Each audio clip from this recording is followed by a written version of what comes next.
नमस्कार, मैं हूं पुनीत और आप देख रहे हैं वीओ न्यूज़। ये रिजल्ट तो आ गया कि किसको कितनी सीटें मिली हैं, लेकिन ये रिजल्ट आना बाकी है कि सरकार किसकी बनेगी। वैसे गठबंधन के नाते एनडीए को 292 सीटें मिली हैं, जो बहुमत से 20 अधिक है, लेकिन बीजेपी बहुमत के लिए 272 के आंकड़े से 32 पीछे रहकर 240 तक ही पहुंच पाई। उधर कांग्रेस खुद तिहाई अंक में पहुंचने से चूकते हुए 99 पर ही रह गई, लेकिन उसका इंडी गठबंधन 234 तक जा पहुंचा।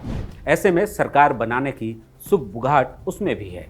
ऐसे में जदयू नेता नीतीश कुमार और आरजेडी नेता तेजस्वी यादव के पटना से दिल्ली तक के एक ही फ्लाइट में आने से सवाल खड़े होने लगे हैं कि क्या दोनों एक ही जहाज में सवार भी होंगे।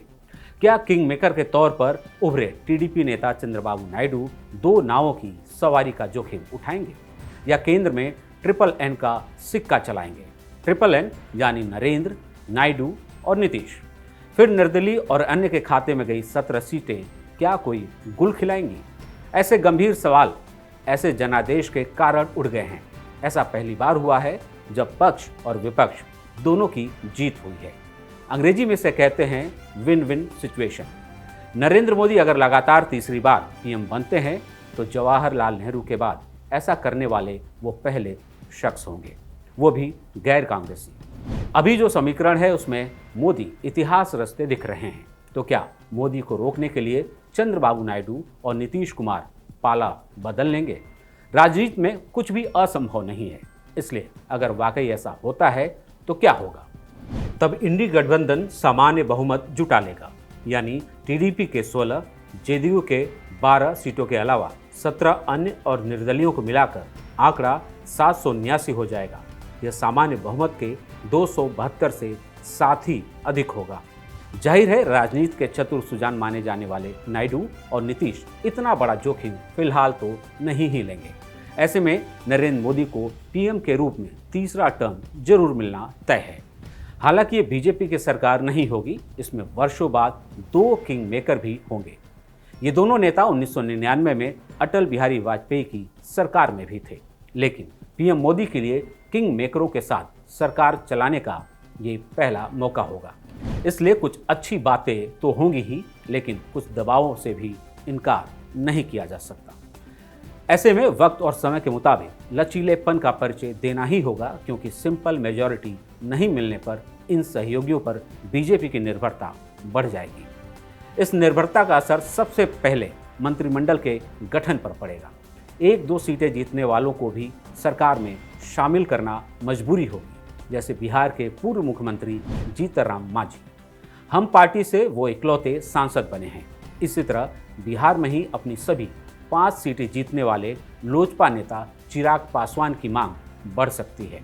2019 में 16 सीटें जीतने वाली जदयू को केंद्रीय मंत्रिमंडल में 2 मंत्रियों का ऑफर दिया गया था। इनमें भी कैबिनेट मंत्री का एक ही पद था। नीतीश कुमार को ये बात नागवार गुजरी थी, लिहाजा पिछली सरकार के शुरुआती वर्षों में जदयू से कोई मंत्री नहीं बना था। अब पिछली बार से कम यानी 12 सीटें होने पर भी पहले दिन से जदयू कोटे से 2 से अधिक कैबिनेट मंत्री होंगे, कुछ राज्य मंत्री भी बन सकते हैं। रही बात टीडीपी नेता चंद्रबाबू नायडू की, तो वो महत्वाकांक्षाओं के मामले में नीतीश कुमार से 20 माने जाते हैं। वह पहले भी केंद्र में गठबंधन सरकारों के समय बड़ी भूमिका निभाते रहे हैं। संयुक्त मोर्चा और एनडीए सरकारों में चीफ कन्वेनर रह चुके हैं। इस नाते मंत्रिमंडल से बाहर रहकर भी सरकार पर कंट्रोल बनाए रखते थे। इस बार भी मोदी सरकार में ऐसी ही भूमिका की खोज करेंगे। जाहिर है निर्भरता के कारण टीडीपी और जदयू जैसी पार्टियों के मंत्रियों को महत्वपूर्ण विभाग देने होंगे। वाजपेयी सरकार की तरह मोदी सरकार में भी लोकसभा अध्यक्ष का पद हासिल कर सकते हैं। जाहिर है ऐसी निर्भरता का असर सरकार के कामकाज पर भी पड़ेगा।